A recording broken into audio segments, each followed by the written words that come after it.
ஸ்ரீ ரேவா காண்டம் 219 அத்தியாயம். கோடி தீர்த்தத்தின் மகத்துவம். ஸ்ரீ மார்க்கண்டேய முனிவர் கூறினார், நர்மதை நதியின் தென்கரையில் கோடீஸ்வரர் எனப்படும் பெரிய தீர்த்தம் உள்ளது. இங்கு புனித நீராடுதல் மற்றும் தானம் போன்றவை செய்தல் கோடி மடங்கு பலனை தருகின்றன. தேவர்கள், கந்தர்வர்கள் மற்றும் பாவமற்ற முனிவர்கள் இங்குள்ள கோடி தீர்த்தத்தில் பெரும் சித்தியை அடைந்தனர்.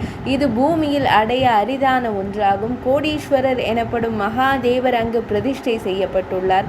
அவரை தரிசிப்பதன் மூலம் ஒருவர் சிறந்த சித்தியை அடைகிறார்.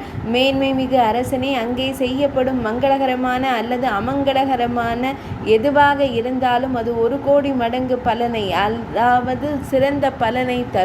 இதுவே சாஸ்திர நூல்களின் கூற்று. தென்கோடி பாதையில், அதாவது ஆற்றின் தென்கரையில் வசிக்கும் அந்த மேன்மை மிகு முனிவர்கள் மரணமடைந்த பின் சித்தர்களாகி நிச்சயமாக பித்ருலோகத்தை அடைகிறார்கள்.